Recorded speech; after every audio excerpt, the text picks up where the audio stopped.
Bole Baba Ki Jai, Jai Mahamaya Ki Jai. In our last discourse, we read about Brahma, Vishnu, and Shiva arriving in Mani Dwipa and finally realizing who this beautiful Divine Mother was. Now we'll go on to chapter 4. Brahma said, "Thus speaking, Bhagavan Vishnu spoke to me again. He said, 'Come, let us bow down to her again, and let us go to her. We shall reach at her feet fearlessly, and we will chant her names. Mahamaya will be pleased with us and will grant us boons.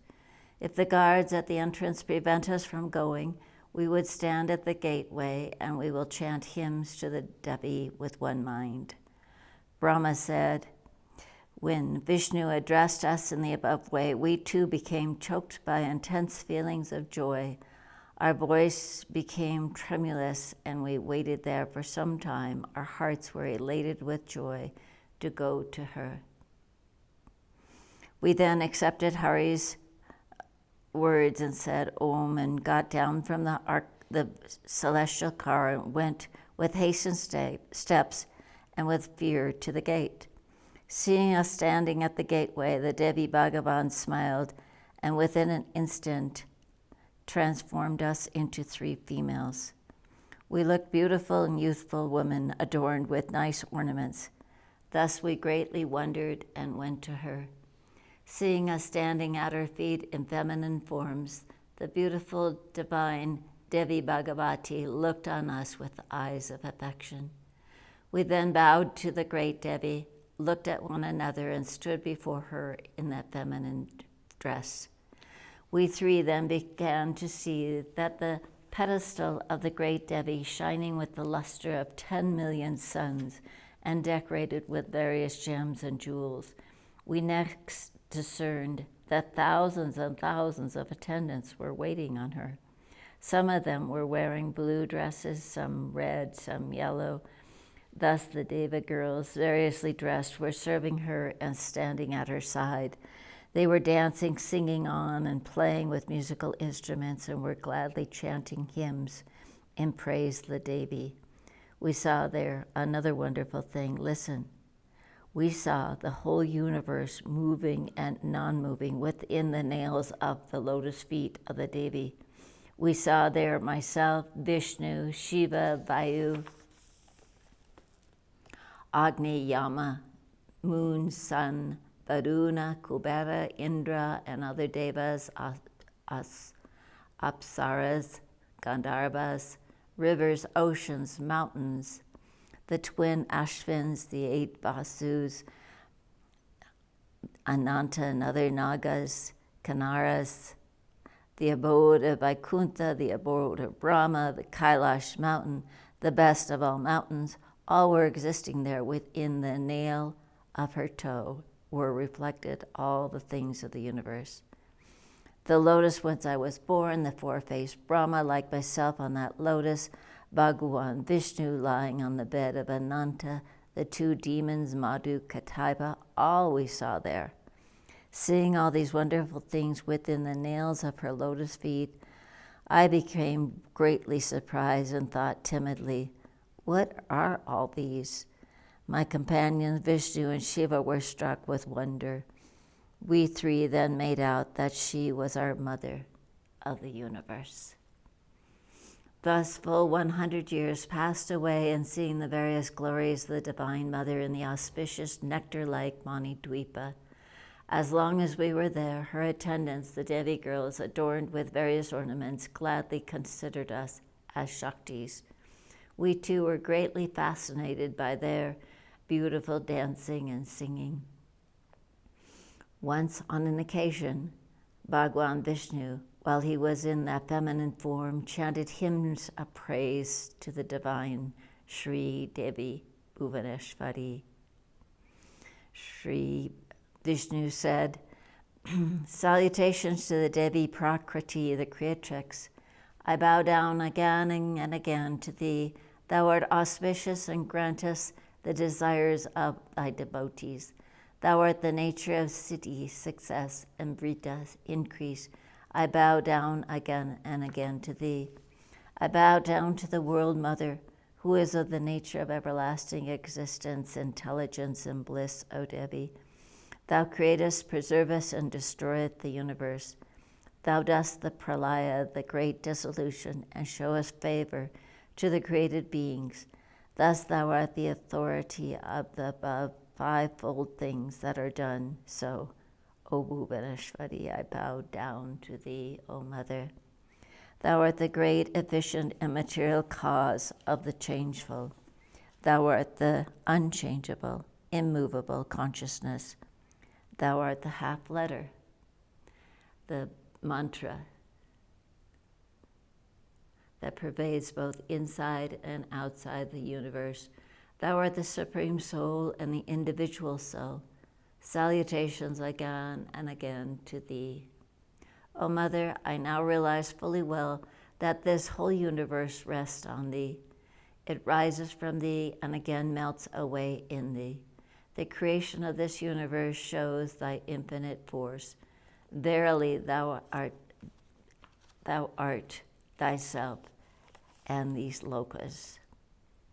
During the time of creation, thou createst the two formless elements, Akasha and Vayu, and the three elements with form, fire, water, and earth. Then with these thou createst the whole universe. And thou showest this to the enjoyer Purusa, who is the nature of consciousness, for his satisfaction. Thou again dost become the material cause of the 23 tattvas, mahats, and as enumerated in the Sankhya system, and apparent to us like a mirage. O Mother, why were it not for thee, no object would be visible. Thou pervades the whole universe. It is for this reason that those persons who are wise declare that even the highest Purusha can do no work without thee. O Devi, thou createst and art giving satisfaction to the whole universe. By thy power again and again, at the time of pralaya, thou swallowest forcibly all these that are seen. So, Devi, who can fathom thy power? O Mother, thou didst save us from the hands of Madhu and Kataiba. Then thou hast brought us to this Mani Dwipa and showed us thy own form. All these extended regions and immense powers, and given us exquisite delight and joy. This is the highest place of happiness. O Mother, when I myself, Shiva and Brahma, or any other of us are unable to fathom thy inconceivable glory, who else can then ascertain, O Bhavani, who thou art? How many more than the several regions that we saw reflected in the nails of thy feet exist in thy creation?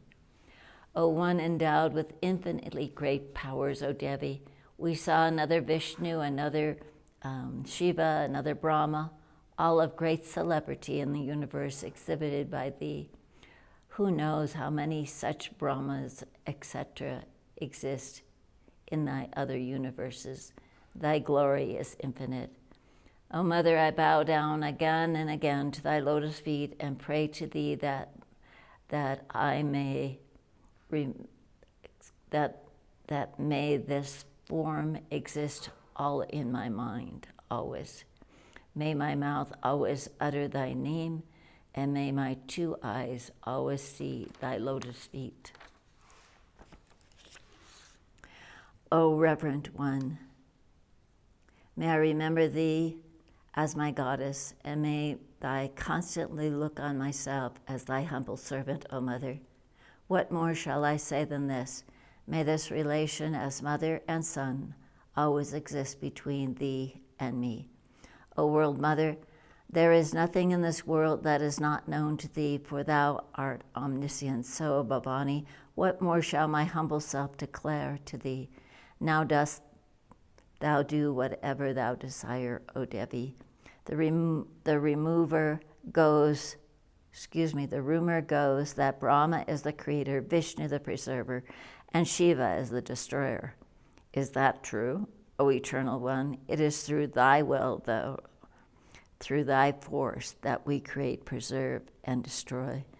O daughter of the Himalaya mountains, the earth is supporting this universe. It is thy endless might that is holding all that is made of 5 elements.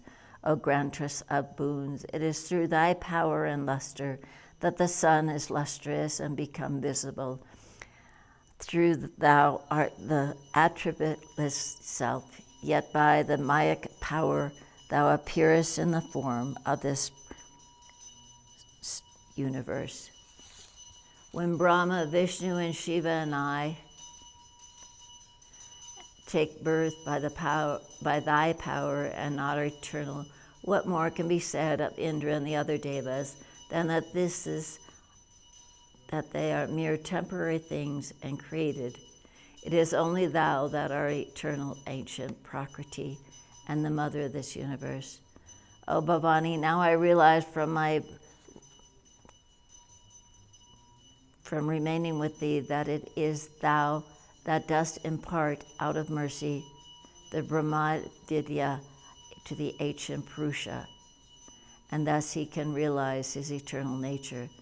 Otherwise, he will remain always under a delusion that he is the Lord, he is the Purusha without beginning, that he is good and the universal soul, and thus suffers under various forms of egotism. Thou art the Vidya, the intelligent person, and the Shakti of the beings endowed with force.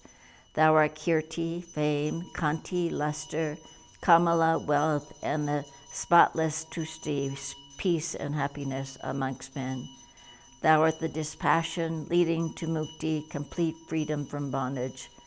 Thou art the Gayatri, the mother of the Vedas, and thou art Svaha and Swada. Thou art the Bhagavati of the nature of the 3 gunas. Thou art the half mantra and the 4th state transcending the gunas. It is thou that givest always the sastras for the preservation of the devas and of the brahmanas. It is thou that has expanded and manifested this whole phenomenon of the visible universe for the liberation of the embodied souls, the jivas, the parts of the pure holy Brahmana, the full, the beginningless, the deathless, forming the waves of infinite expanse of ocean. When the jiva comes to know internally and become thoroughly conscious that all this is thy work, thou createst and destroyest, that all this is thy Maya pastime false, like the parts of the actor in a theatrical play, then and then only he desists forever from his part in this theater of the world. O Mother, O Destroyer of the greatest difficulties, I always take refuge unto thee. Thou dost save me from this ocean of samsara full of moha, delusion. Let thou be my Savior when my end will come, from their infinitely troublesome and unreal pains arising from love and hatred. Obeisance to thee, O Devi, O Mahavidya, I fall prostrate at your feet.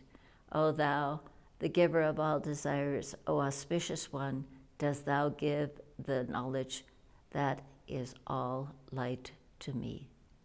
Thus ends the 4th chapter of the 3rd book of the hymns of the great Devi by Vishnu in the Mahapurana Srimad Devi Bhagavatam of 18,000 verses by Maharishi Veda Vyasa.